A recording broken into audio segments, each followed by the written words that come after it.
Hello दोस्तों, मैं देवेंद्र कुमार आपका महावीर एजुकेशनल पार्ट चैनल पर स्वागत करता हूं। दोस्तों, आज का हमारा टॉपिक है ब्लड। इससे पहले मैं ब्लड की एक वीडियो करा चुका हूं। अगर आपने वह वीडियो नहीं देखी है तो मैंने डिस्क्रिप्शन में उसका लिंक डाल दिया है, आप वहां पर जाकर देख सकते हैं। ये हमारा ब्लड का या रुधिर का पार्ट 2 है, ठीक है। इससे पहले पार्ट 1 मैं करा चुका हूँ। तो दोस्तों, बढ़ते हैं अपने प्रश्न की तरफ। हमारा पहला प्रश्न है, थैलेसीमिया रोग किससे संबंधित है? श्वसन प्रणाली से, रक्त कोशिकाएं से, तंत्रिका तंत्र से या फिर पाचन तंत्र से? दोस्तों, पहले थैलेसीमिया रोग को जान लेते हैं, ये क्या है। ठीक है, थैलेसीमिया क्या है दोस्तों? ये बच्चों को माता पिता से अनुवांशिक तौर पर मिलता है। ठीक है, क्या है ये? अनुवांशिक तौर पर मिलता है, तो इसको हम अनुवांशिक रोग भी बोलते हैं। ठीक है, अनुवांशिक तौर पर मिलने वाला ब्लड डिसऑर्डर है। ये एक प्रकार का ब्लड डिसऑर्डर होता है। इसमें होता क्या है दोस्तों, इस रोग में एनीमिया के लक्षण दिखाई देने पड़ते हैं। जिस भी व्यक्ति को थैलेसीमिया रोग होता है उसको बार बार खून की जरूरत पड़ती है, उसको बार बार खून लेना पड़ता है। ठीक है, इसी को बोलते हैं थैलेसीमिया रोग। तो दोस्तों, ये कहाँ किससे संबंधित होता है? तो ये रक्त कोशिकाओं से संबंधित होता है। ठीक है, क्योंकि इसमें क्या होता है, व्यक्ति के शरीर में खून की कमी हो जाती है और उसको बार बार रक्त लेना पड़ता है। तो यहाँ हमारा option number B right answer होगा, रक्त कोशिकाएं। हमारा अगला क्वेश्चन है, रक्त में शर्करा की अधिकता को क्या कहते हैं? यानी शुगर की अधिकता को क्या कहते हैं? Hypoglycaemia, hyperglycaemia, diabetes insipidus, diabetes mellitus. तो रक्त में शक्कर की अधिकता को या शर्करा की अधिकता को दोस्तों डायबिटीज नहीं बोलते हैं, इसको बोलते हैं हाइपरग्लाइसीमिया। तो यहां हमारा option number B right answer होगा। रक्त में पाए जाने वाला किस घटक की कमी से एनीमिया होता है? कैल्शियम, आयरन, पोटेशियम या फिर सोडियम? दोस्तों, एनीमिया एक रोग होता है जिसमें क्या होता है, बच्चे में खून बहुत कम होता है, वो बहुत कमजोर होता है, इसी को बोलते हैं एनीमिया। वो किसकी कमी से होता है दोस्तों? वो हीमोग्लोबिन की कमी से होता है, हीमोग्लोबिन की कमी से। और हीमोग्लोबिन में ही आयरन या लोह तत्व पाया जाता है, आयरन या लोह तत्व पाया जाता है, जिसके कारण हमारे खून का रंग लाल होता है। अगर ऑप्शन में हीमोग्लोबिन है तो हीमोग्लोबिन राइट होगा, अगर आयरन है तो आयरन हमारा जो होगा राइट आंसर होगा। यहाँ पर हमारे ऑप्शन में आयरन ही दे रखा है, तो इसलिए हमारा option number B right answer होगा। मनुष्य के शरीर में सबसे छोटी रक्त वाहिका को क्या कहा जाता है? धमनियां, सिराएं, कैपिलरी केशिका, एओर्टा? यहां हमारा option number D right answer हो जाएगा, एओर्टा। रक्त में कुल कितने प्रकार के रक्त समूह पाए जाते हैं? 2, 3, 4 या फिर 5? दोस्तों, सबसे पहले ब्लड ग्रुप की खोज या रुधिर वर्ग की खोज किसने की थी?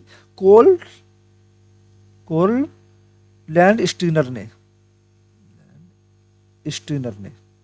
ठीक है ना। इन्होंने कितने प्रकार के रक्त समूह की खोज की थी? तो इन्होंने ए, बी और ओ 3 प्रकार के रक्त समूह की खोज की थी। लेकिन इसके अलावा एक ब्लड ग्रुप और खोजा गया था, वो था ए बी। ठीक है, ये चौथे प्रकार का रुधिर वर्ग था या ब्लड ग्रुप था। तो इसकी खोज जो की थी दोस्तों, वो की थी डी कोस्टल और स्ट्रेलिन ने।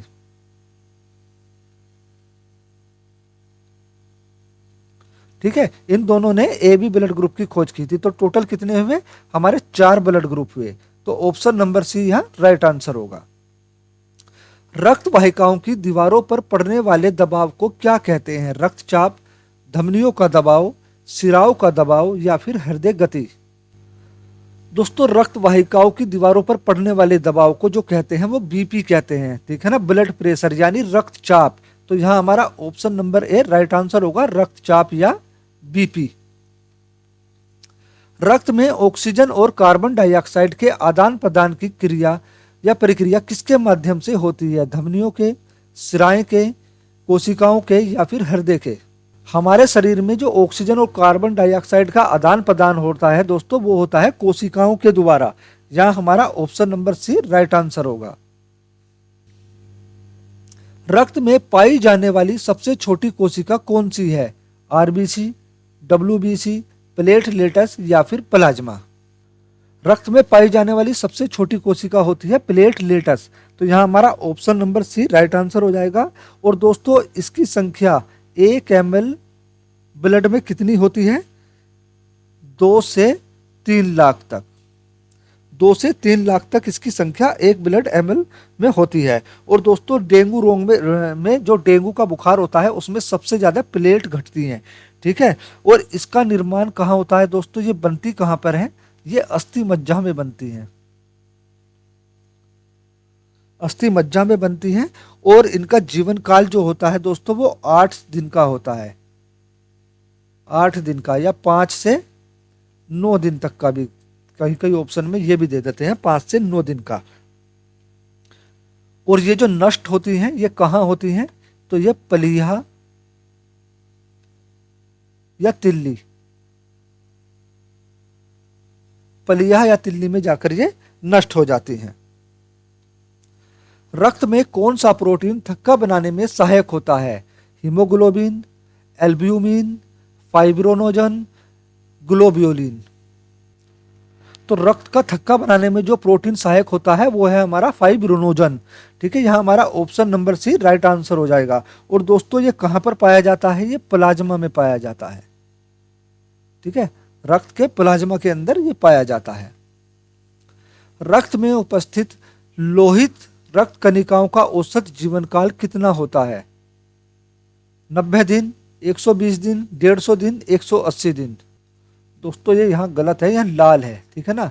लाल रक्त कोशिकाओं का औसत जीवन काल कितना होता है? तो वो कितना होता है? 120 दिन। यहाँ हमारा option number B right answer होगा, 120 दिन। लाल रक्त कोशिकाएं यानी आरबीसी। आरबीसी दोस्तों इसकी संख्या कितनी होती है 1 ml ब्लड में? इसकी संख्या 50 से 54 लाख तक होती है। और आरबीसी के अंदर केंद्रक नहीं पाया जाता, केंद्रक नहीं पाया जाता। इसका निर्माण भी दोस्तों अस्थि मज्जा में ही होता है, अस्थि मज्जा या लाल अस्थि मज्जा में होता है, ठीक है। इसके जीवन काल जो होता है 120 दिन का होता है। और ये पलिया या तिल्ली, ठीक है ना, पलिया, पलिया मेन होता है, पलिया को ही हम तिल्ली बोलते हैं, तिल्ली में जाकर नष्ट हो जाती हैं। इसलिए जो है खून का कब्रिस्तान या आरबीसी का कब्रिस्तान किसे कहा जाता है? तो पलिया को आरबीसी का कब्रिस्तान भी कहा जाता है। आरबीसी के अंदर ही हीमोग्लोबिन नामक प्रोटीन पाई जाती है, हीमोग्लोबिन नामक प्रोटीन पाई जाती है जिसका काम होता है ऑक्सीजन का परिवहन करना, ठीक है। ब्लड में ऑक्सीजन का परिवहन करना किसका काम होता है? आरबीसी का। लेकिन अगर ऑप्शन में आरबीसी नहीं है तो उसके अंदर हीमोग्लोबिन नामक प्रोटीन का मुख्य कार्य होता है ऑक्सीजन का परिवहन करना। और ब्लड जो लाल रंग का होता है, खून लाल रंग का होने का जो कारण है वो हीमोग्लोबिन ही है, ठीक है। हीमोग्लोबिन के कारण ही खून का रंग लाल होता है। रक्त में लवण और पानी के संतुलन को कौन नियंत्रित करता है? यकृत, गुर्दा, प्लीहा, अग्नाशय। तो गुर्दा हमारा यहाँ option number B right answer होगा, गुर्दा।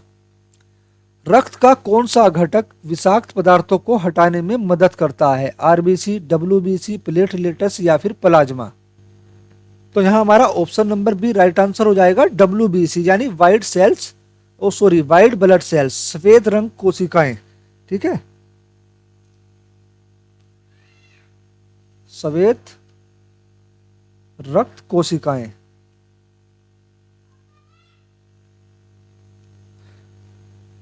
इनकी संख्या 1 ml में होती है दोस्तों 5 से 9,000 तक, 5 से 9,000 तक। डब्ल्यूबीसी के अंदर केंद्रक पाया जाता है जबकि आरबीसी के अंदर केंद्रक नहीं पाया जाता।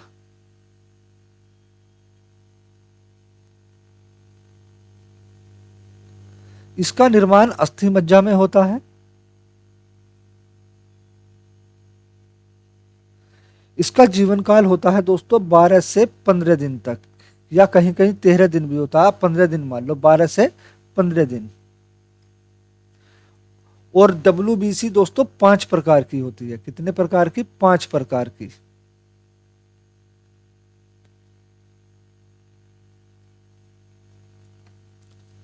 रक्त में किसकी कमी से रक्तहीनता या एनीमिया होता है? रक्त की कमी हो जाना ही एनीमिया रोग कहलाता है। Vitamin D, vitamin C, iron, calcium. तो एनीमिया जो रोग होता है वो आयरन की कमी से होता है। यहां हमारा option number C right answer होगा, आयरन। अगर ऑप्शन में आयरन ना हो दोस्तों तो हीमोग्लोबिन, ठीक है, हीमोग्लोबिन हमारा राइट आंसर होगा, क्योंकि हीमोग्लोबिन के अंदर ही आयरन पाया जाता है और आयरन की कमी से या हीमोग्लोबिन की कमी से एनीमिया रोग होता है। रक्त का कौन सा भाग शरीर में तापमान को नियंत्रित करता है? आरबीसी, डब्ल्यूबीसी, प्लेटलेट्स या फिर प्लाज्मा। तो शरीर का तापमान जो कंट्रोल करने का काम है ब्लड के भाग का, मतलब शरीर के बहुत से अंग हैं जो हमारे शरीर के टेम्परेचर को कंट्रोल करते हैं, लेकिन रक्त का वो कौन सा भाग है? रक्त का वो प्लाज्मा, ठीक है ना। यहाँ हमारा option number D right answer हो जाएगा। प्लाज्मा जो है शरीर का तापमान को नियंत्रित या कंट्रोल करने में सहायता करता है। और हमारा रक्त दोस्तों 2 चीजों से मिलकर बना होता है, प्लाज्मा प्लस कणिकाएं। प्लाज्मा हमारा जो ब्लड का है वो तरल पदार्थ बनाता है, ठीक है, तरल पदार्थ, जबकि कणिकाएं जो हैं ठोस पदार्थ बनाती हैं। हमारे ब्लड में 55% तक प्लाज्मा होता है और 45% तक कणिकाएं होती हैं। किस रक्त समूह को यूनिवर्सल डोनर कहा जाता है? ए बी, ओ, ए या फिर बी? दोस्तों डोनर का मतलब होता है दान करने वाला, ठीक है, दान करने वाला। दान करने वाले को हिंदी में बोलते हैं, इंग्लिश में बोलते हैं डोनर। तो यूनिवर्सल डोनर मतलब जो अपना ब्लड सभी को दे सकता हो, ठीक है, जो अपना ब्लड सभी को दे सकता हो, ऐसा रक्त समूह वाला, ऐसा कौन सा रक्त समूह है? तो वो है ओ, इसको बोलते हैं सर्वदाता। और रक्त समूह वाले व्यक्ति को हम सर्वदाता के नाम से जानते हैं या सर्वदाता कहते हैं, क्योंकि ये सभी को रक्त दे सकते हैं, ठीक है, सभी को रक्त दे सकते हैं।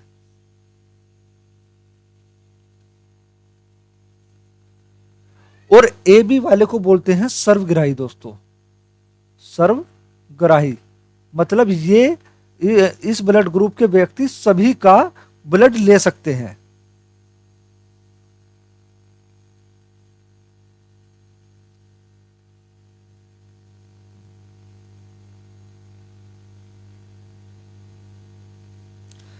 तो यूनिवर्सल डोनर बोला जाता है दोस्तों ओ वाले व्यक्ति को। यहां हमारा option number B right answer हो जाएगा, ओ।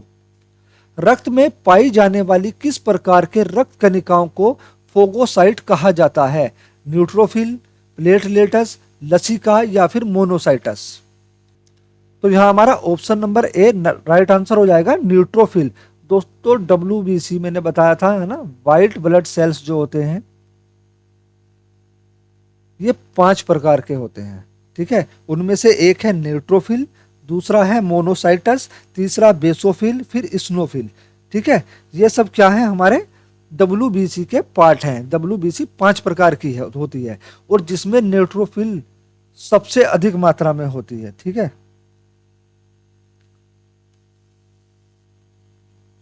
सबसे अधिक होती है, लगभग कितनी? तो 60 से 70% तक। रक्त में सबसे अधिक मात्रा में कौन सा आयन पाया जाता है? दोस्तों ये थोड़ा सी मिस्टेक है, तत्व पाया जाता है, ठीक है। सोडियम, पोटेशियम, मैग्नीशियम या फिर आयरन? दोस्तों इसका जो आंसर है आप मुझे कमेंट बॉक्स में जरूर बताना, ठीक है, क्योंकि मैंने अपनी वीडियो में आपको इन सभी के बारे में डिटेल से बताया हुआ है। शरीर में रक्त का निर्माण किस अंग में होता है? हड्डियों का अस्थि मज्जा, यकृत, गुर्दा या फिर प्लीहा? तो मैंने आपको बताया है रक्त का निर्माण आरबीसी, डब्ल्यूबीसी या फिर प्लेटलेट, इन सभी का निर्माण कहाँ होता है? अस्थि मज्जा में होता है। यहाँ हमारा option number A right answer होगा, हड्डियों का अस्थि मज्जा। ब्लड बैंक शब्द का अर्थ क्या है? रक्त को स्टोर करने की सुविधा, रक्त को गर्म करने की प्रक्रिया, रक्त का निर्माण करने वाली मशीन, रक्त को शुद्ध करने वाली प्रक्रिया। तो ब्लड बैंक का जो अर्थ होता है वो होता है रक्त को स्टोर करने की सुविधा। यहां हमारा option number A right answer होगा। रक्त में कार्बन डाइऑक्साइड मुख्य रूप से किस रूप में परिवहन होती है? बाइकार्बोनेट आयन, कार्बनिक अम्ल, फ्री गैस, ऑक्सीजन से जुड़े हुए। तो यहां हमारा option number A right answer हो जाएगा, बाइकार्बोनेट आयन। रक्त होता है एक संयोजी ऊतक, एक उपकलित ऊतक, ए व बी दोनों या फिर इनमें से कोई नहीं। दोस्तों मैंने आपको रक्त के बारे में बताया है कि रक्त क्या होता है, ये एक तरल संयोजी ऊतक होता है, ठीक है, तरल संयोजी ऊतक होता है। तो यहाँ हमारा option number A right answer होगा, एक संयोजी ऊतक। दोस्तों रक्त का पीएच कितना होता है? पीएच बोले तो इसकी फुल फॉर्म होती है पावर ऑफ हाइड्रोजन।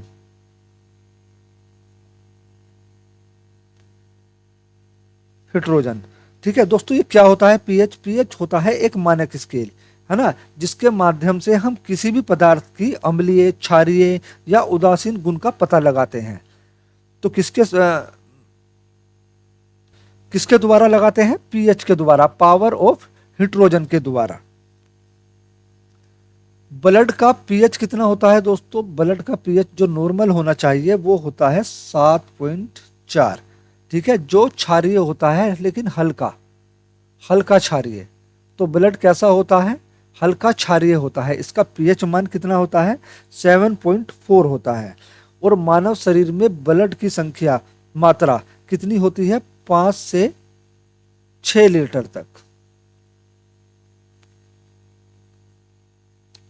मानव रक्त किस प्रकार का ऊतक है? तरल संयोजी, ठोस संयोजी, प्लाज्मा या फिर इनमें से कोई नहीं? तो दोस्तों मैंने भी बताया है रक्त क्या है, एक तरल संयोजी ऊतक होता है। तो यहां भी हमारा option number A right answer हो जाएगा, तरल संयोजी। रक्त में कितने प्रकार के पदार्थ पाए जाते हैं? 2 प्रकार के, 3 प्रकार के, 4 प्रकार के या फिर इनमें से कोई नहीं? दोस्तों रक्त में 2 प्रकार के पदार्थ पाए जाते हैं। वे 2 प्रकार के पदार्थ कौन कौन से होते हैं? एक होता है प्लाज्मा, दूसरा होता है कणिकाएं।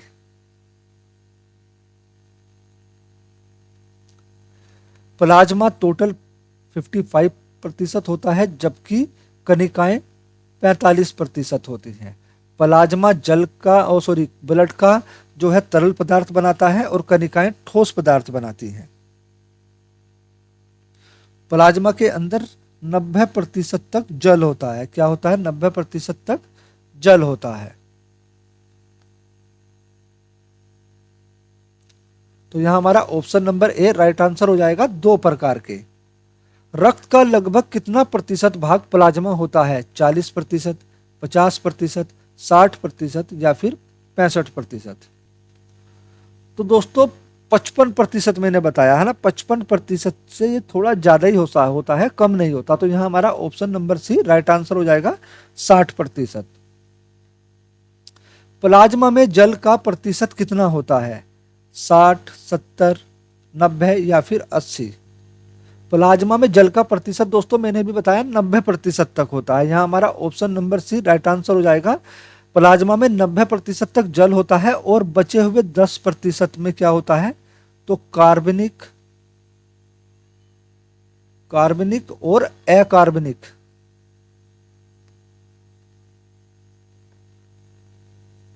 पदार्थ होते हैं। रक्त के मुख्य कार्य क्या हैं? परिवहन करना, सुरक्षा करना, विनियमन या फिर उपरोक्त सभी। दोस्तों रक्त के ये सभी मुख्य कार्य होते हैं, तो यहाँ हमारा option number D right answer होगा।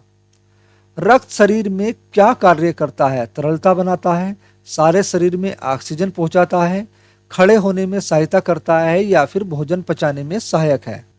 दोस्तों रक्त का जो खून का मुख्य काम होता है वो होता है ऑक्सीजन का परिवहन करना। ठीक है, यहाँ हमारा option number B right answer हो जाएगा, सारे शरीर में ऑक्सीजन पहुंचाना। और रक्त के अंदर भी आरबीसी का कार्य होता है, ये किसका? आरबीसी का। और आरबीसी के अंदर हीमोग्लोबिन का मेन कार्य होता है।